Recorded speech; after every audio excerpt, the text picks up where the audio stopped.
جہاد کی بات آتی تو نوجوان تیار ہو جاتے، ڈنڈا چاقو چھری لے کے نکلنے، چلو لوگوں کو ماریں گے اور شہید ہو جائیں گے، شہید ہوں گے تو ویسی جنت مل جائے گی۔ اگر آپ کے عمل صحیح نہیں ہوں گے نا، نماز روزے نہیں کرتے ہوں گے، جنت نہیں ملے گی بھائی۔ جب بھی شہیدوں کا مقام بیان ہوتا ہے نا تو اس میں انکلوڈ ہوتا ہے نمازی بھی ہے، وہ اللہ سے ڈرنے والا بھی ہے۔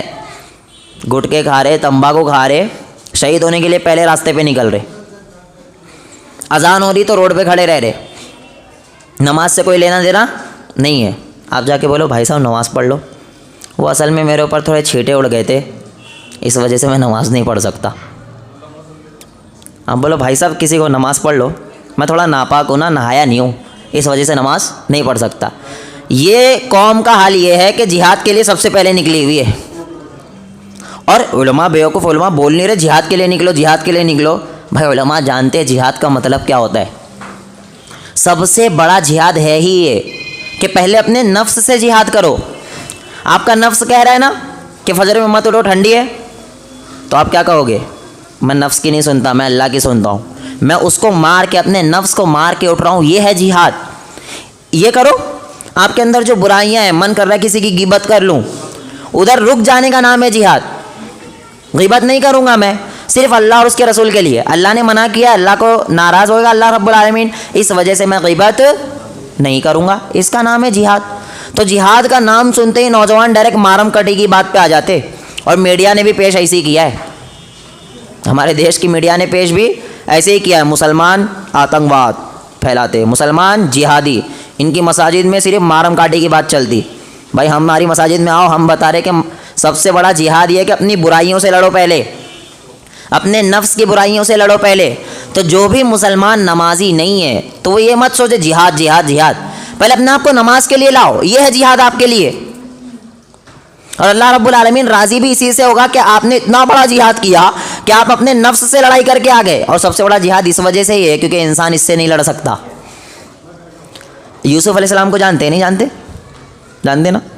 ان کا بہت مشہور واقعہ ہے، جب انہیں زنا کے لیے دعوت دی گئی، عزیز مصر جب اس نے دعوت دی تو دعوت دینے کے بعد ہوا معاملہ یہ کہ یوسف علیہ السلام بچ رہے ہیں، بہت آخری لیول تک بچنے کی کوشش کر رہے ہیں، اور وہ چاہتی ہے آج میں نہیں چھوڑوں گی، وہ پوری تیاری کے ساتھ آئی ہے یوسف علیہ السلام کو کسی بھی طریقے سے اپنے جھانسے میں پھنسانے کی۔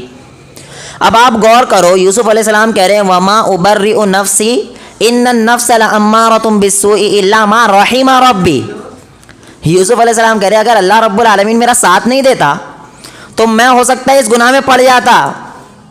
تو پتہ چلا یہ نفس سے لڑائی کرنا بہت بڑی بات ہے۔ آپ اپنے نفس سے لڑائی نہیں کر سکتے ہو۔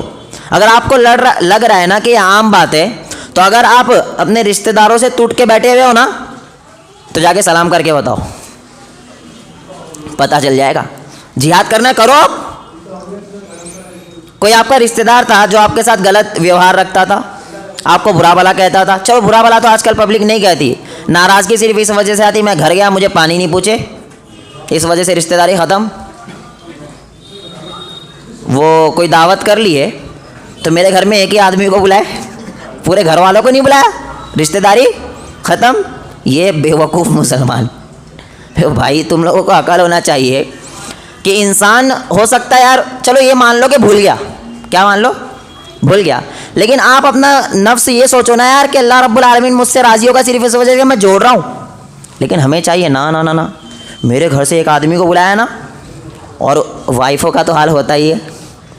اس لیے میں کہتا ہوں عورتیں، میں ایسا نہیں کہہ رہا ہوں کہ ان سے مشورہ نہیں کرو، مشورہ کرنا چاہیے۔ رسول اللہ صلی اللہ علیہ وسلم بھی اپنی بیویوں سے مشورہ کیا کرتے تھے، لیکن ایک بات یاد رکھنا، حرف آخر ان کی بات کو مت رکھنا آپ، اس وجہ سے کیونکہ عورتیں بہت زیادہ گھر برباد کرتی ہے۔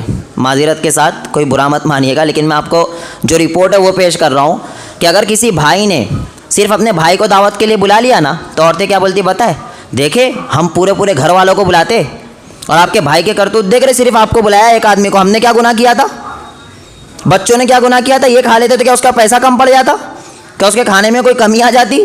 یہ بول کر ایک بھائی کو بھائی سے کیا کر دیتے، بد ذہن، اور دونوں کیا ہو جاتے، تھوڑا سا پھر کٹنے لگ جاتے۔ لیکن ایک ایمان والا جو رہے گا نا وہ بیوی کی بھی سن کے ہاں ہاں کرے گا، لیکن اپنی ہی کرے گا جو رسول اللہ صلی اللہ علیہ وسلم نے سکھایا ہے۔ وائف کی سنو، کوئی اس میں برائی نہیں ہے، لیکن حرف آخر اس کی بات کو مت مانو، کیونکہ وہ جو ہے نا، معذرت کے ساتھ، رسول اللہ صلی اللہ علیہ وسلم نے ہمیشہ کہا ہے کہ حاکم مرد ہوتا ہے، کبھی بھی عورت حاکم نہیں ہوتی ہے۔ وہ قوم برباد ہو جاتی ہے جس کی حاکم عورت بن جاتی ہے، اور وہ قوم ہمیشہ کامیاب رہتی ہے جس کا حاکم کون ہوتا ہے؟ مرد ہوتا ہے۔ وہ گھر ہمیشہ کامیاب ہوتا ہے جس کا حاکم کون ہوتا ہے؟ مرد۔ اور وہ گھر اکثر برباد ہوتے ہیں، اکثر، میں یہ نہیں کہہ رہا ہوں سارے، اکثر گھر وہ برباد ہوتے ہیں جس کی حاکم عورت بن کے بیٹھتی ہے۔